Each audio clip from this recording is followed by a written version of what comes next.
Terima kasih pujiannya. Terima kasih Pak Pardosi. Terima kasih semuanya. Puji Tuhan. Ya, nanti kalau dibuat musiknya pasti lebih merdu lagi. Lagu ciptaan Ibu Dewi. Ya, emas perak batu permata. Puji Tuhan ya. Baik. Tadi lupa minta tepuk tangan dari teman-teman. Oh ya, ya, aplaus dulu, tepuk tangan dulu. Ya, pujian dari Ibu Dewi. Terima kasih. Nanti mudah-mudahan musiknya dibuat bagus lagi, lebih bagus lagi ya. Kasih Ibu Dewi. Karya sendiri soalnya sesuai dengan perenungan firman kasih karunia Tuhan. Ya, jadi ini sesuatu yang sangat membangun untuk kita semuanya. Baik, puji Tuhan. Ya, baiklah Bapak Ibu Saudara, sekali lagi selamat malam semuanya. Baik Bapak Ibu semua yang ada tergabung melalui live streaming Facebook, Tuhan memberkati semuanya. Dan semua yang sudah berada di Zoom meeting, terima kasih atas kehadirannya Bapak Ibu, Bapak Riki. Selamat malam Bapak, Tuhan memberkati. Terima kasih atas partisipasinya pada malam hari ini dalam ibadah Zoom kita. Dan selamat datang bulan Juni. Kita sudah masuk ke bulan Juni, 1 Juni 2023. Kamis Ministry kita tetap berjalan dengan baik. Dan banyak orang yang sudah terberkati melalui kebersamaan kita. Dan juga pemberitaan firman Tuhan yang kita perdengarkan secara konsisten. Baik Bapak Ibu. Mari kita tundukkan hati kita, mari kita berdoa untuk firman Tuhan. Bapa di dalam surga, terima kasih. Kami bersyukur ya Tuhan, kembali kami berkumpul bersama di dalam persekutuan kami malam hari ini, bersama-sama dengan Tuhan, bersama-sama dengan semua orang-orang kudus-Mu, orang-orang percaya-Mu ya Tuhan. Terima kasih Bapa. Malam hari ini kami diberikan kesehatan yang baru dan semangat yang baru untuk menyambut bersama-sama kerinduan kami agar memahami lebih dalam lagi kehendak Tuhan bagi kami semua. Sehingga hidup kami bisa dipakai oleh Tuhan untuk menjadi saluran berkat bagi banyak orang. Pada saat kami Tuhan menyampaikan pesan daripada Tuhan untuk memberkati banyak orang, Roh Kudus yang bekerja di dalam kehidupan kami. Terima kasih Bapa, Tuhan telah menyertai memberkati semua yang hadir pada malam hari ini. Saatnya Bapa kami menyambut kebenaran firman-Mu yang sangat luar biasa, kami syukuri. Di dalam nama Tuhan Yesus kami berdoa. Haleluya, amin. Amin. Baik. Bapak Ibu Saudara yang dikasihi Tuhan Yesus, beberapa hari yang lalu saya sebenarnya ditanyakan oleh seseorang, ya, apakah pencurahan Roh Kudus itu masih terjadi sekarang, ya? Ya, apakah pencurahan Roh Kudus itu masih terjadikah sekarang atau bagaimana? Kalau masih terjadi, apa tanda-tandanya? Dan jika tidak lagi, lalu mengapa masih banyak orang yang masih menanti-nantikan pencurahan Roh Kudus, begitu ya? Itu pertanyaannya. Ya, jadi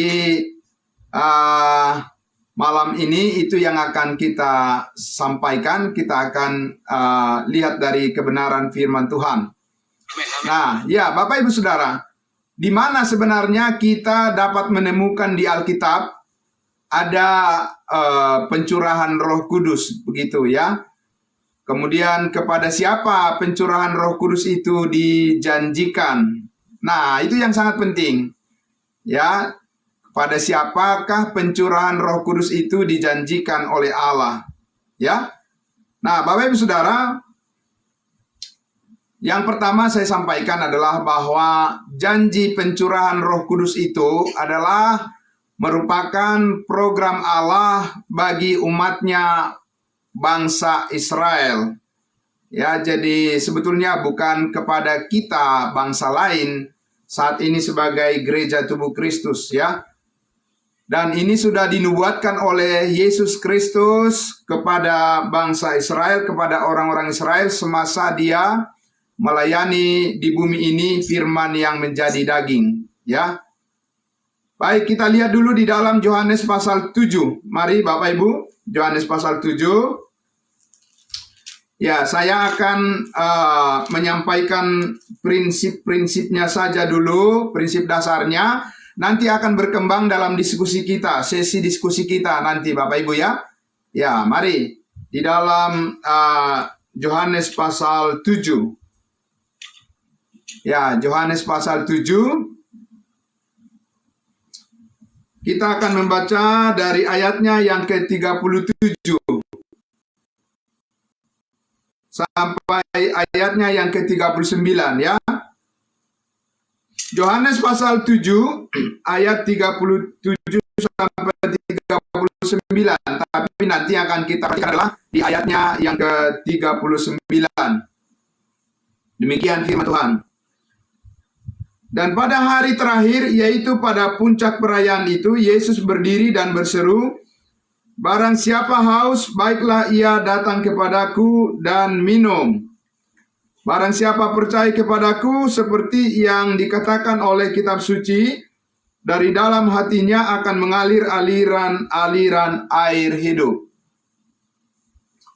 Yang dimaksudkannya ialah aliran air hidup, yang dimaksudkannya ialah roh yang akan diterima oleh mereka yang percaya kepadanya. Roh, ya, apa tadi? Roh yang akan diterima oleh mereka yang percaya kepadanya, sebab roh itu belum datang karena Yesus belum dimuliakan.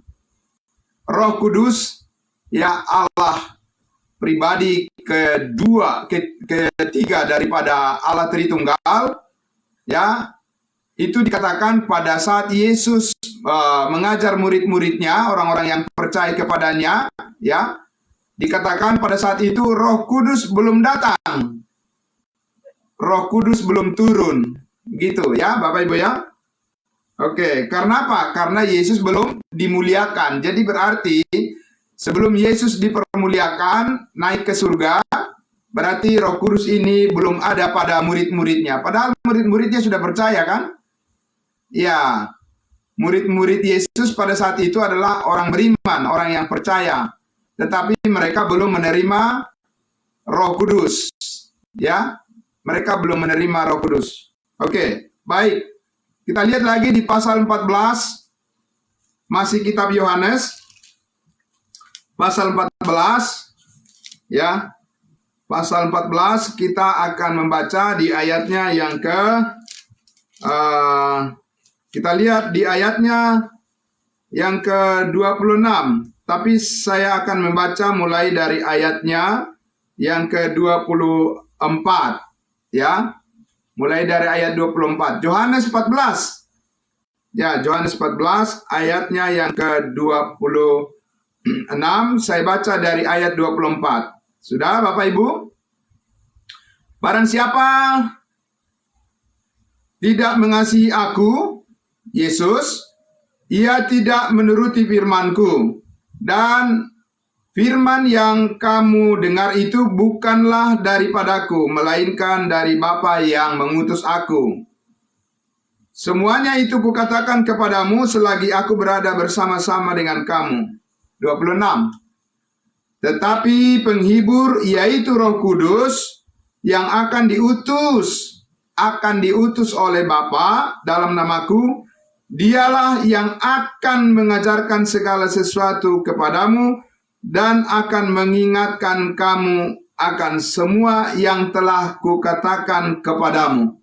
Jadi ini dinubuatkan oleh Yesus tentang Allah Bapa akan mengutus penghibur Roh Kudus kepada murid-muridnya. Sama dengan yang tadi, ya. Jadi mereka belum menerima Roh Kudus. Orang-orang Israel pada saat itu, orang yang percaya kepada Yesus belum menerima Roh Kudus, belum memiliki Roh Kudus, ya. Orang-orang percaya itu Bapak Ibu, ya. Nah, Oke, baik. Sekarang kita lihat di dalam Kisah Para Rasul 1. Kisah Para Rasul 1. Kita masuk ke kitab Kisah Para Rasul 1. Kisah Para Rasul 1, saya akan membaca dari ayatnya yang keempat dan 5. Ya. Ayatnya yang keempat dan 5. Saya coba membaca dari ayat 3, ya. Kepada mereka ia menunjukkan dirinya, ini sesudah Yesus bangkit dari antara orang mati. Ya, sesudah kebangkitannya ini. Kepada mereka Yesus menunjukkan dirinya setelah penderitaannya selesai. Dan dengan banyak tanda ia membuktikan bahwa ia hidup, sebab selama 40 hari ia berulang-ulang menampakkan diri dan berbicara kepada mereka tentang apa? Tentang kerajaan Allah. Kepada mereka siapa? Kepada semua orang? Tidak. Ya, kepada murid-muridnya, ya, 12 muridnya dan semua orang-orang yang percaya dari bangsa Yahudi, dari orang Israel pada saat itu. Ayat 4. Pada suatu hari ketika ia makan bersama-sama dengan mereka, ia melarang mereka meninggalkan apa? Yerusalem. Ya, dan menyuruh mereka tinggal di situ. Di mana? Di Yerusalem, menantikan janji Bapa. Yang demikian katanya, telah kamu dengar daripadaku, sebab Yohanes membaptis dengan air, tetapi tidak lama lagi kamu akan dibaptis dengan apa? Dengan Roh Kudus, ya. Jadi siapa mereka yang akan menerima pembaptisan Roh Kudus ini? Ini adalah orang-orang Israel, orang-orang Yahudi yang percaya, ya, kepada Yesus. Nah, itu yang kita lihat di situ, Bapak Ibu. Nah, kemudian Bapak Saudara, setelah Yesus menubuatkan tentang kedatangan pencurahan daripada Roh Kudus, ya, Yohanes Pembaptis juga sebelumnya sudah menyampaikan hal itu, ya. Sudah menyampaikan hal itu. Yohanes Pembaptis juga sudah menyampaikan bahwa Yesus akan membaptis orang-orang Israel dengan Roh Kudus, bahkan dikatakan dan dengan api, gitu ya, untuk masa penderitaan yang akan dialami oleh bangsa Israel suatu saat nanti di masa antikristus. Nah,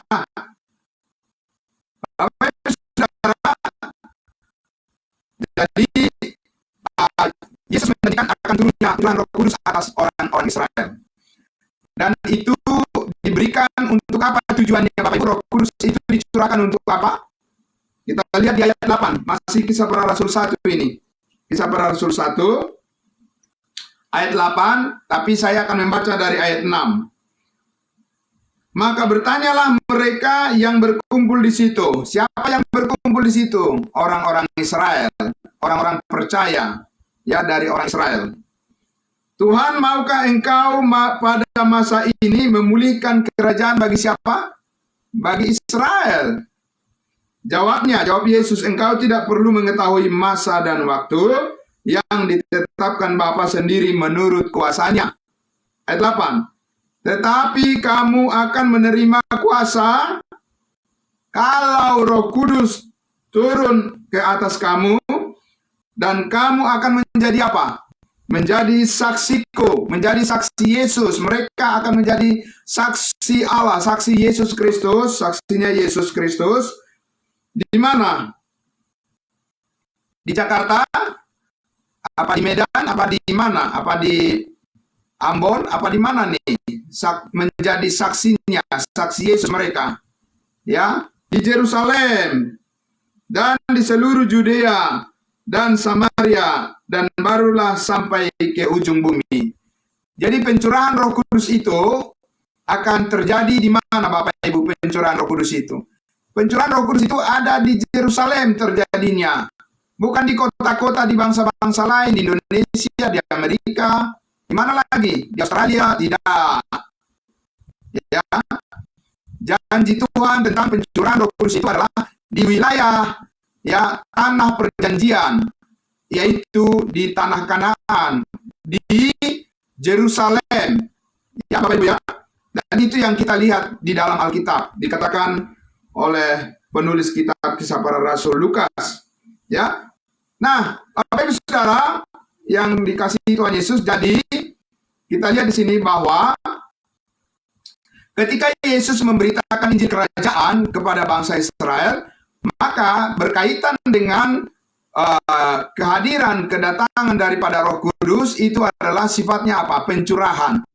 Dan itu tidak terjadi, pencurahan Roh Kudus itu tidak terjadi pada saat orang-orang yang mengikuti Yesus percaya. Tidak.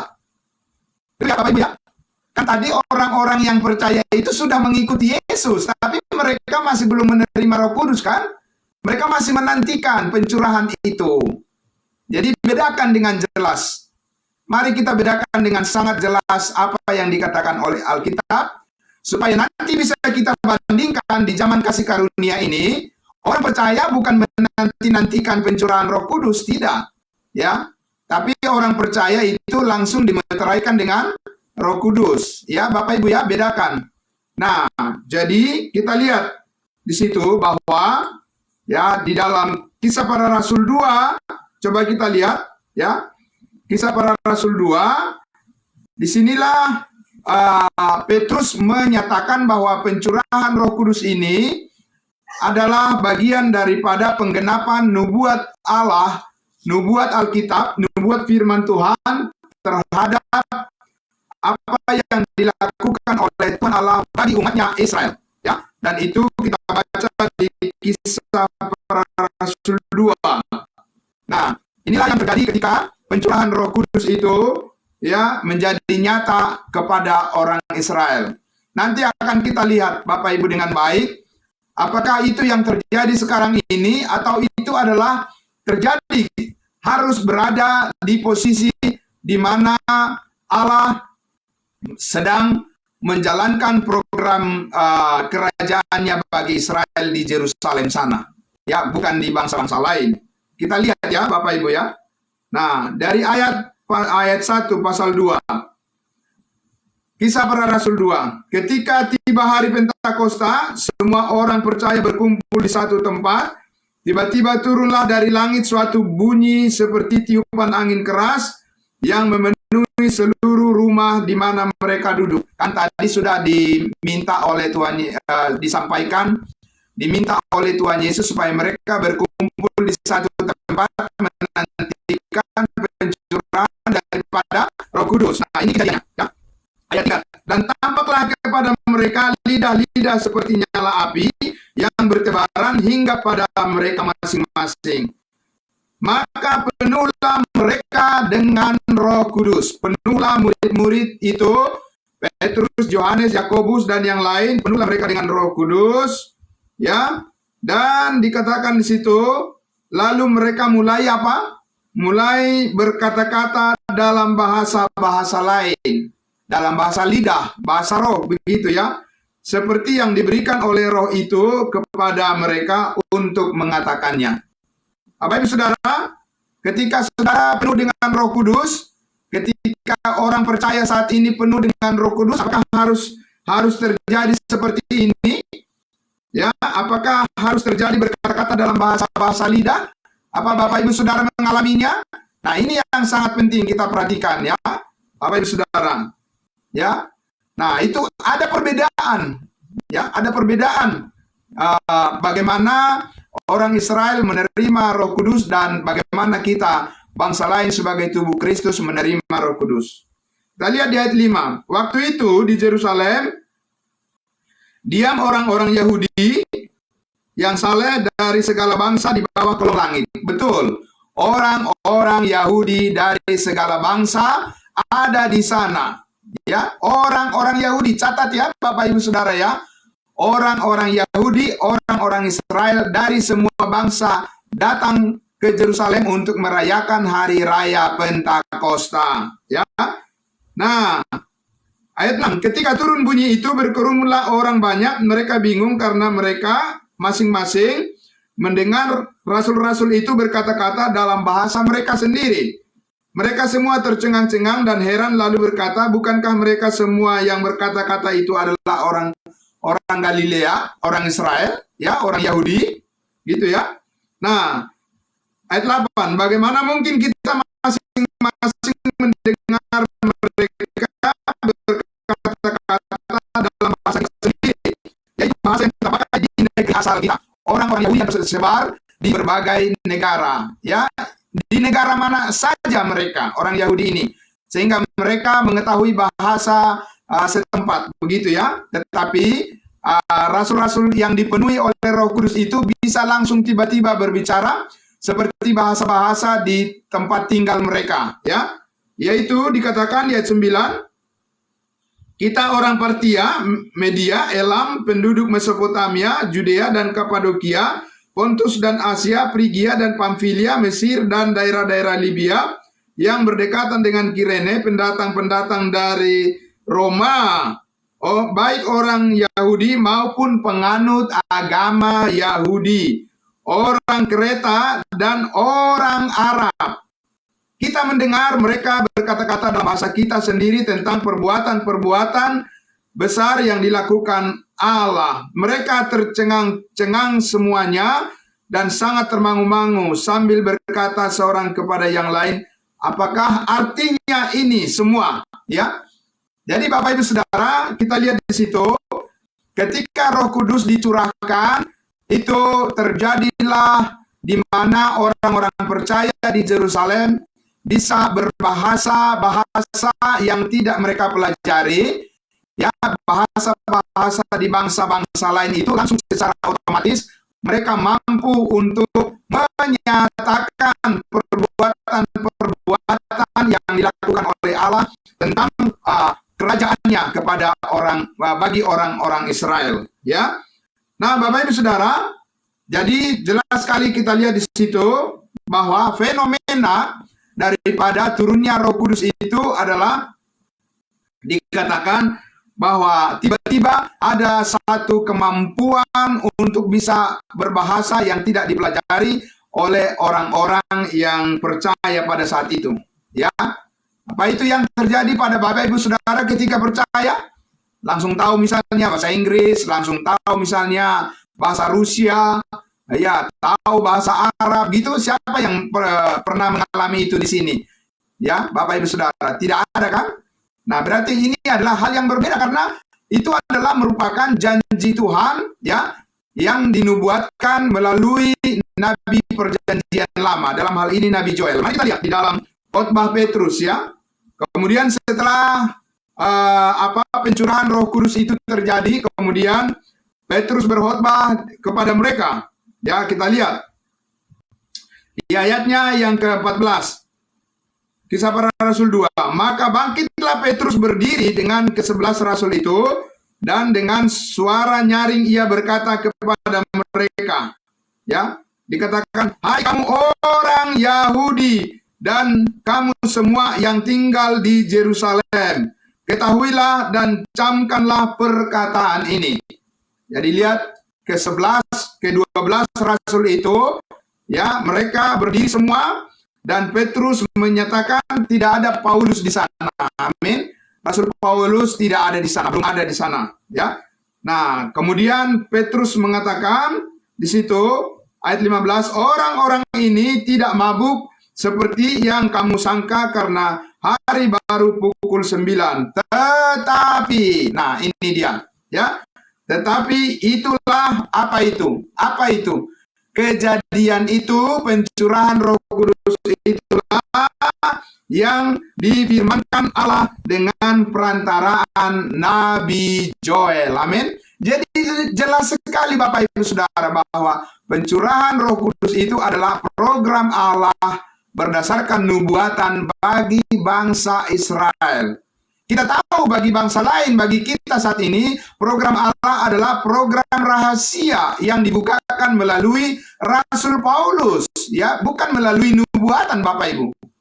Jadi jelas pencurahan Roh Kudus ini adalah ditujukan oleh Allah untuk keperluan bagi bangsa Israel supaya mereka bisa menjadi saksi di Yerusalem. Amin. Nah, itu Bapak Ibu Saudara.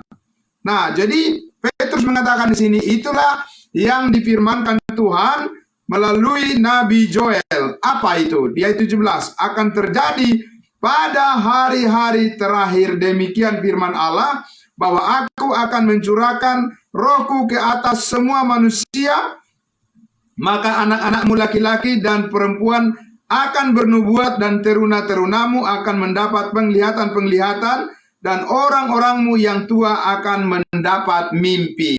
Itu yang dijanjikan oleh Tuhan melalui bangsa Israel, melalui orang-orang Israel.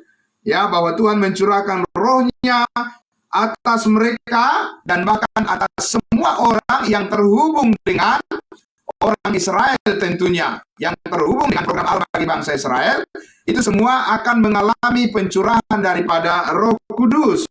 Itu yang disebut hari terakhir. Hari terakhir kapan? Itu bukan hari terakhir berkaitan dengan program yang rahasia yang diterima oleh Rasul Paulus yang kita jalani saat ini. Tidak. Itu adalah berkaitan dengan program Allah hari-hari terakhir bagi pemulihan bangsa Israel. Kita tahu sekarang ini bukan program Allah untuk pemulihan umat Israel sekarang ini yang terjadi, bukan? Allah tidak sedang menjalankan pekerjaannya untuk memulihkan bangsa Israel saat ini.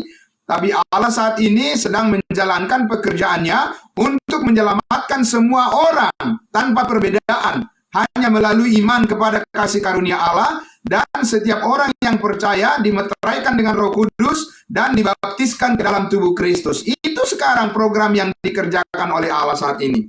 Ya, jadi ini berbeda sekali. Nah, Bapak Ibu, di ayat 18, juga ke atas hamba-hambaku, laki-laki dan perempuan, akan kucurahkan rohku pada hari-hari itu, dan mereka akan bernubuat. Ya, kalau hal ini yang terjadi sekarang, berarti Bapak Ibu Saudara sudah harus bernubuat, kan? Ya, siapa di sini yang sudah bisa bernubuat? Coba, Bapak Ibu Saudara. Pasti saudara tidak akan ada yang berani mengatakan, saya mampu bernubuat. Tidak bisa. Kenapa?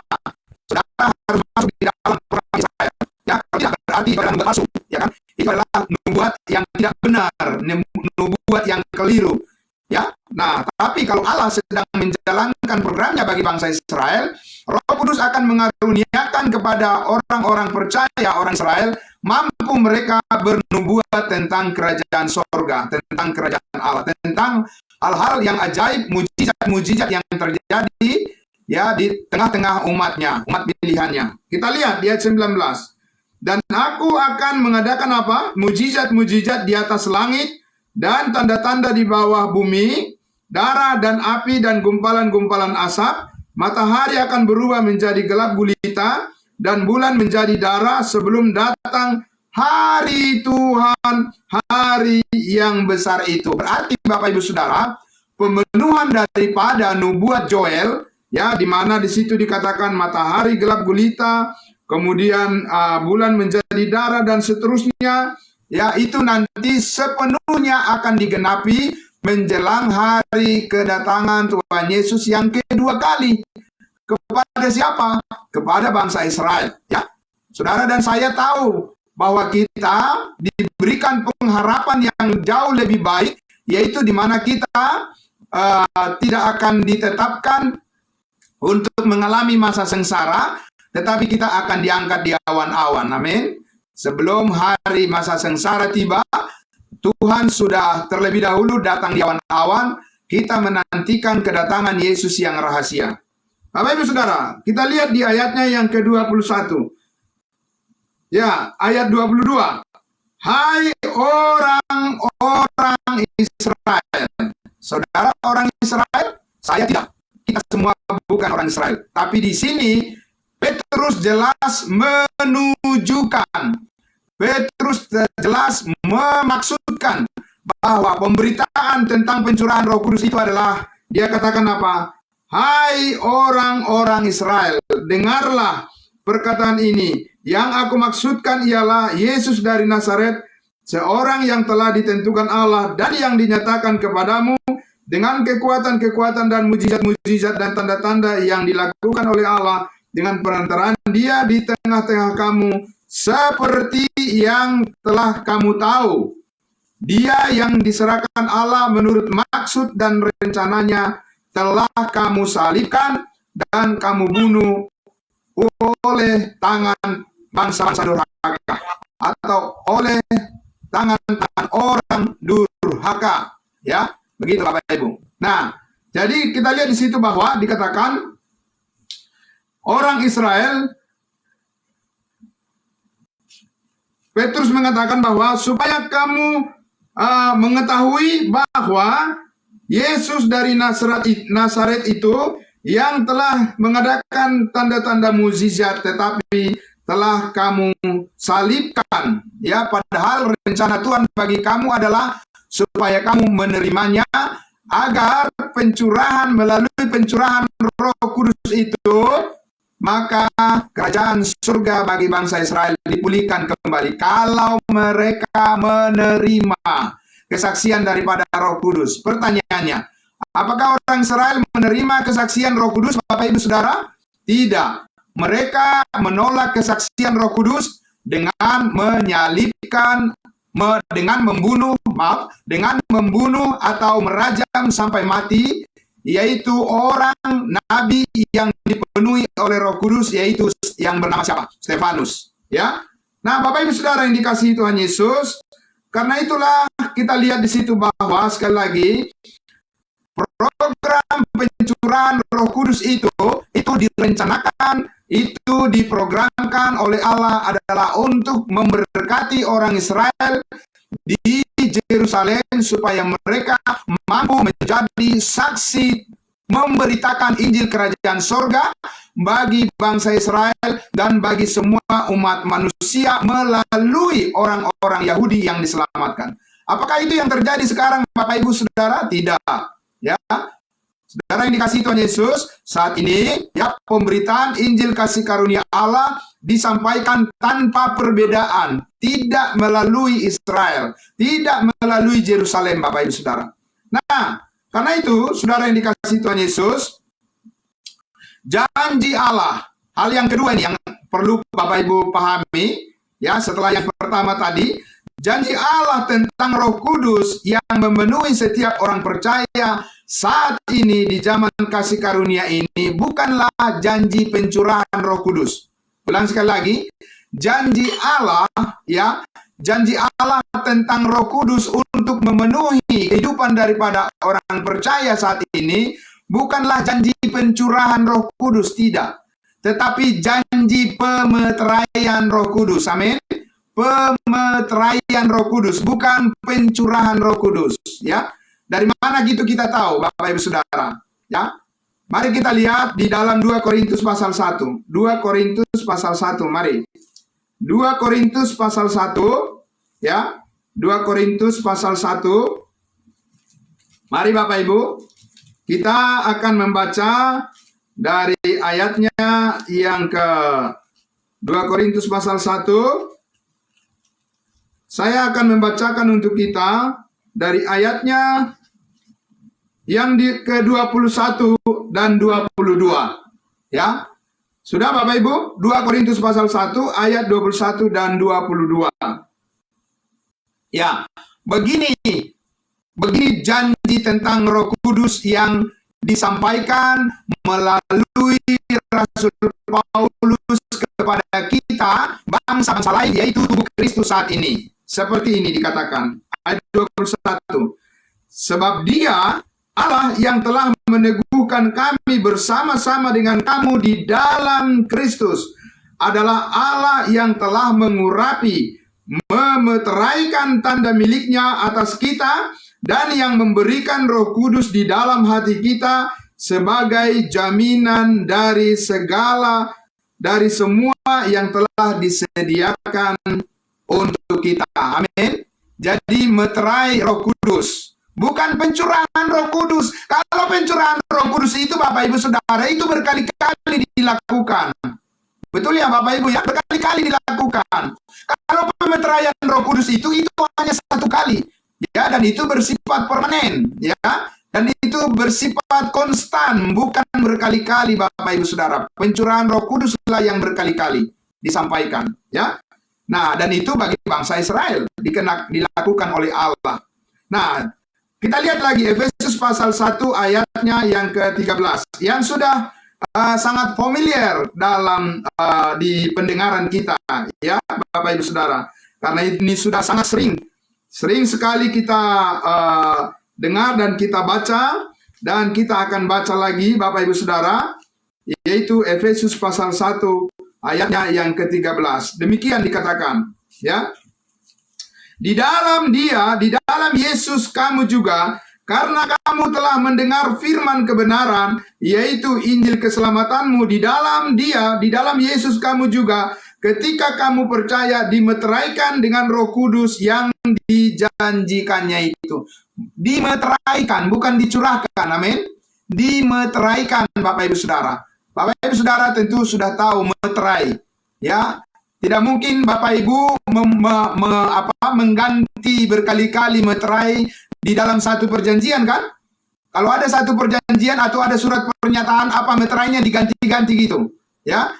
Bapak Ibu Saudara, dicabut-cabut begitu, kan?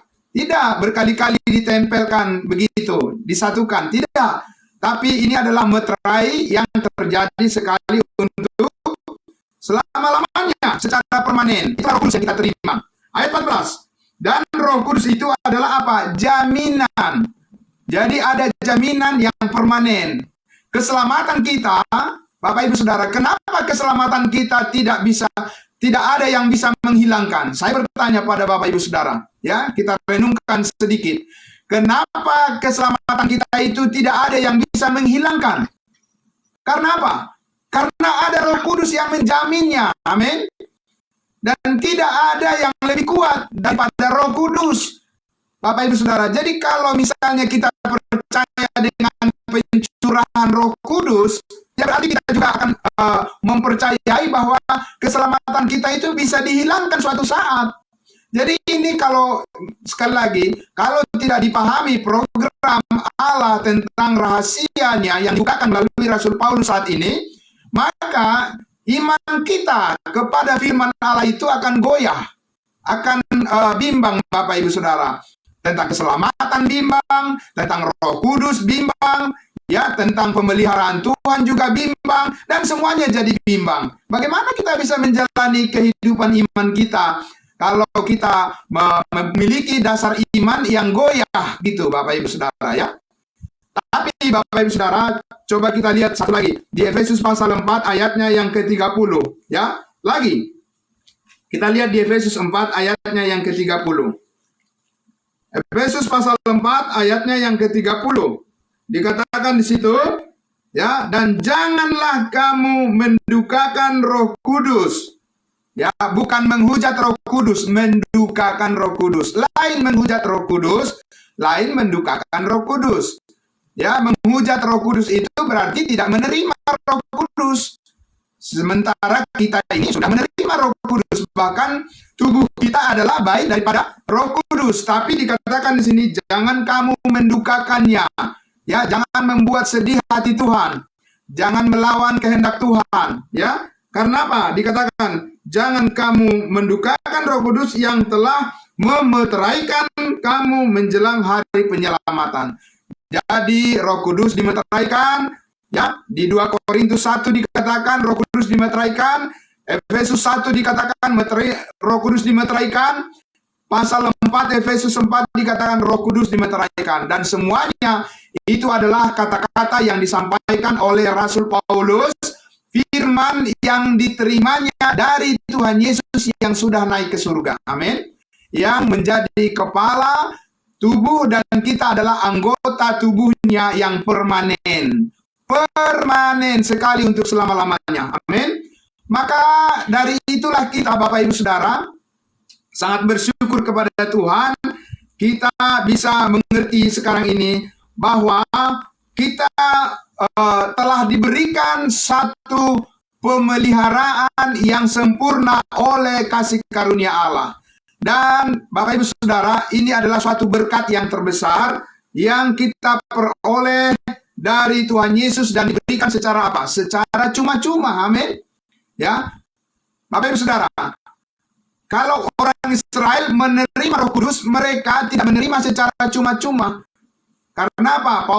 Petrus katakan tadi apa? Di Kisah Para Rasul 2 itu dia katakan kepada orang Israel.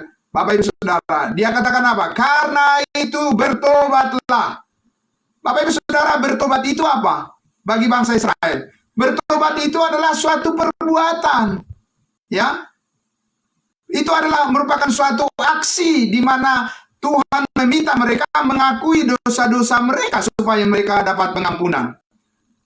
Sedangkan kita, Bapak Ibu Saudara, bukan karena pengakuan dosa maka kita dapat pengampunan, tapi karena kita percaya, kan? Amin. Ya, Efesus 1 dikatakan tadi, ketika kamu percaya pada Injil keselamatan, kamu langsung dimeteraikan dengan Roh Kudus. Kalau orang Israel, mereka harus bertobat, mereka harus mengaku dosa-dosa mereka. Nah, masalahnya adalah banyak orang Kristen saat ini, Bapak Ibu Saudara, banyak orang beragama Kristen saat ini tidak mengetahui rahasia yang dibukakan oleh Allah melalui Rasul Paulus. Rahasia kasih karunia. Banyak orang beragama Kristen belum memahami hal itu. Sehingga apa? Bapak Ibu Saudara, kalau mereka berdoa, selalu berdoa, apa dikatakan? Roh Kudus hadirlah di tempat ini. Memang Roh Kudus tidak hadir di tempat persekutuan orang percaya. Ya, Bapak Ibu Saudara. Kemudian dikatakan apa? Mari kita undang Roh Kudus. Memang Roh Kudus di luar. Bukankah tubuhmu adalah bait Roh Kudus? Kenapa Roh Kudus begitu jauh di sana? Amin, Bapak Ibu Saudara. Tapi Roh Kudus itu sudah menyertai hidup kita secara permanen. Karena itulah kita harus menghargainya setiap saat. Amin. Karena itulah kita tidak dikatakan janganlah hendaknya kamu khawatir tentang apapun juga, tetapi nyatakanlah segala keinginanmu di dalam doa dan permohonan. Nyatakan keinginanmu kepada Allah di dalam doa dan permohonan serta ucapan syukur. Karena itu bersukacitalah senantiasa di dalam Tuhan. Sekali lagi kukatakan bersukacitalah. Ya, Bapak Ibu Saudara yang dikasihi Tuhan Yesus, karena itu sekali lagi, ya, Roh Kudus memimpin hidup kita setiap saat, dimanapun dan kapanpun. Karena Roh Kudus itu adalah jaminan keselamatan kita sampai kita berjumpa dengan Tuhan Yesus nanti di awan-awan. Amin. Dan Roh Kudus itulah yang memampukan kita, menguatkan kita untuk mengerti melalui firman kebenaran yang kita pelajari. Kita mengerti seperti apa Roh Kudus memimpin kita, sehingga kita tidak dipimpin oleh kuasa daging lagi. Amin. Kita membawa diri kita kepada pengetahuan akan kebenaran, dan kita mengerti seperti apa Roh Kudus memimpin hidup kita kepada seluruh kehendak Allah, sehingga kita tahu persis mengambil keputusan yang benar sesuai dengan kebenarannya.